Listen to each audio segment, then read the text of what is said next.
یہ سوال ہی نہیں کہ ہم میلاد مناتے ہیں، یہ بتائیے کہ میلاد کیوں نہ منائیں؟ آپ کوئی ایویڈنس ہے ان قرآن کے اندر منع ہے؟ جواب آتا نہیں۔ احادیث مبارکہ میں منع ہے؟ جواب آتا نہیں۔ کیا صحابہ کرام رضوان اللہ تعالی علیہم اجمعین نے منع کیا؟ جواب آتا نہیں۔ بڑی عجیب غریب بات ہے کہ آپ منع کرتے ہیں۔ اچھا جناب یہ دیکھیے کہ میں بڑے سادہ الفاظ میں بتانا چاہوں گا کہ اسلام کیا ہے۔ اسلام 4 چیزوں پہ مشتمل ہے۔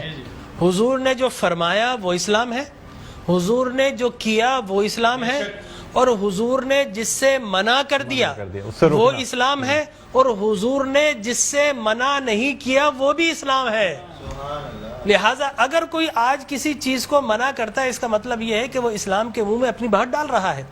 اب نہ اللہ سے بھول ہوئی نہ رسول سے بھول ہوئی، قیامت تک کی ساری ناجائز چیزوں کو قرآن مجید اور احادیث نبویہ میں بڑے بڑے بورڈ لگا دیے گئے کہ these are the prohibited thing, یہ حرام ہے، یہ حرام ہے، یہ حرام ہے، بڑے بڑے بورڈ لگا دیجیے۔ اور دیکھیں طریقہ اور اصول بھی یہی ہے کہ ہر جائز چیز کا نہیں بتایا جاتا۔ مثال کے طور پر اگر آپ کو کہیں جانا ہے تو آپ نے کبھی زندگی میں بورڈ نہیں دیکھا ہوگا کہ الاؤ ہے ادھر آ جائیے، نہیں، یہ کہیں نہیں لکھا ہوگا۔ ناٹ الاؤڈ ہوگا وہاں ضرور لکھا، جہاں ناٹ الاؤڈ ہوگا، پروہیبٹڈ ایریا ہوگا، وہاں پر بورڈ لگا ہوگا کہ یہاں داخلہ منع ہے۔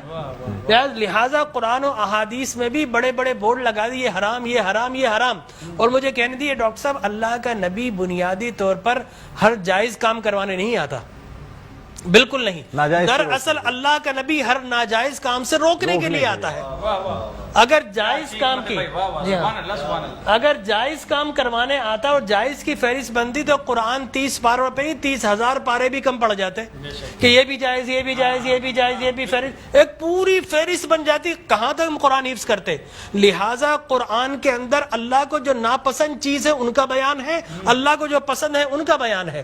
ہر جائز چیز اللہ کا نبی کروانے نہیں آتا۔ اب اگر بنگلہ دیش کے لوگ رہنے والے اگر پوری زندگی اگر چاول کھاتے اور مچھلی کھاتے، ان سے یہ نہیں پوچھا جائے گا باجرے کی روٹی کیوں نہیں کھائی، تم نے گندم کیوں نہیں کھایا، تم نے فلاں نہیں کھایا، نہیں پوچھا جائے گا۔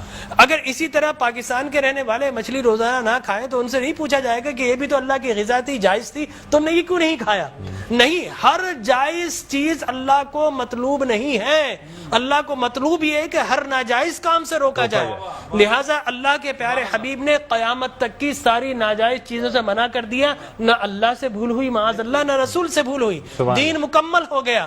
اب اگر کوئی یہ کہتا ہے کہ یہ ناجائز، یہ بدعت، اس کا مطلب یہ ہے کہ کیا تجھ پر وحی نازل ہو گئی؟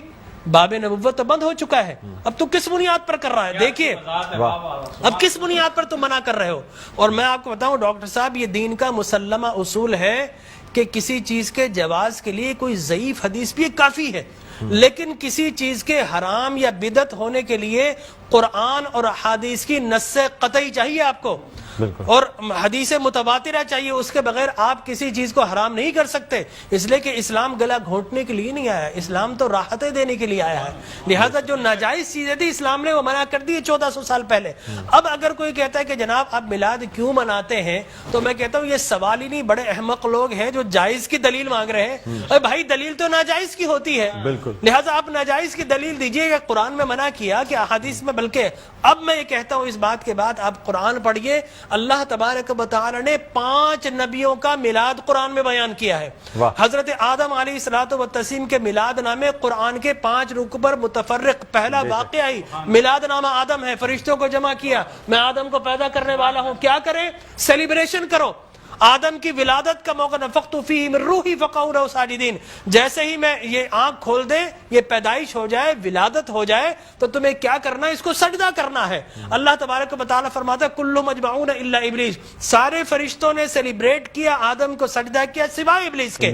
تو معلوم یہ ہوا کہ جس نے میلاد منایا اللہ نے اسے نورانی قرار دے دیا، اور جس نے انکار کیا اللہ نے اسے شیطانی قرار دے دیا۔ سبحان اللہ، سبحان اللہ۔ لہٰذا اسی طرح میں 2 منٹ بس، اسی طریقے سے سورہ قصص میں حضرت موسیٰ علیہ الصلوۃ والتسلیم کی میلاد نامہ اللہ نے 28 ابتدائی آیات میں بیان کیا. اور حضرت یحییٰ علیہ الصلوۃ والتسلیم کا میلاد نامہ سورہ مریم میں کیا سلام علیہ یوم ولدا، سلام ہو یحییٰ پر کس دن؟ جس دن وہ پیدا ہوئے. لہذا نبی پیدا ہو رہا تو اللہ سلام بھیج رہا ہے. اور پھر حضرت عیسیٰ فرماتے والسلام علیک یوم ولدت و یوم اموت و یوم ابعث حیا، سلام ہو مجھ پر جس دن میں پیدا ہوا. سرکار نے فرمایا. اور پھر اللہ تبارک و تعالی نے ووالدین وما ولد کہہ کر حضور کے میلاد کو بیان کیا. اور حضرت مریم کی میلاد کو اللہ نے سورہ آل عمران میں بیان کیا. پھر سرکار نے فرمایا کہ میرے غلام الجمعۃ عید للمسلمین. لوگ کہتے ہیں 2 عیدیں، تیسری عید مل گئی. حضرت عمر بن خطاب سے پوچھا کہ یہ الیوم اکملت لکم دینکم، یہ آیت ہمارے نبی پر نازل ہوتی تو ہم 2 عیدیں مناتے، ہم تو بطور عید مناتے.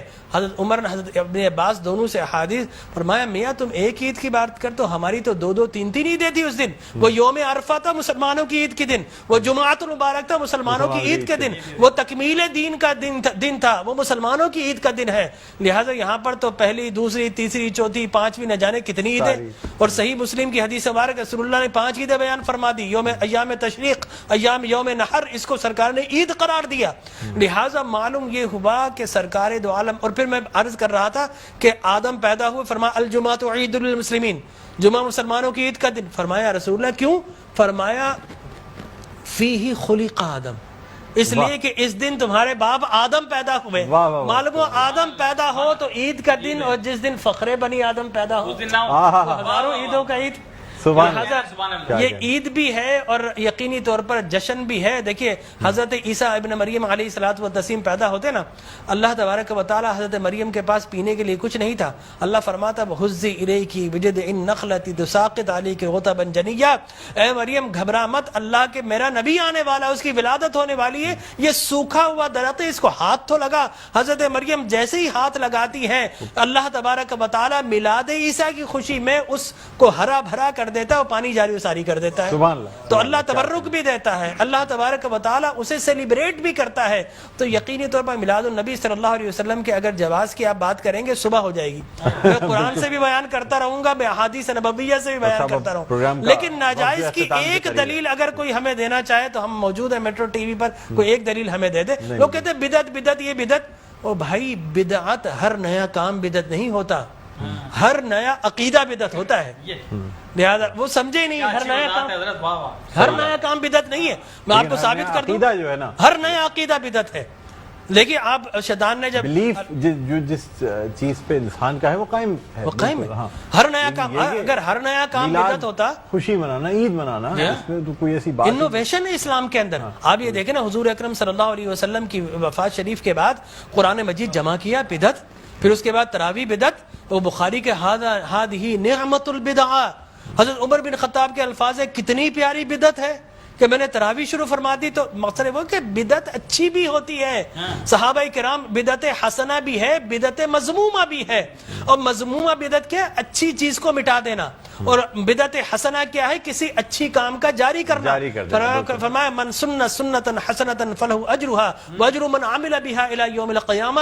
جو کسی اچھی سنت، اچھے کام کو جاری کرتا ہے، اس کے بعد قیامت تک اگر لوگ اس کام کو جاری رکھیں تو اس بگنر کو اللہ تبارک و تعالی اجر و ثواب عطا فرماتا ہے. سبحان اللہ. ہماری ٹرانسلیشن کا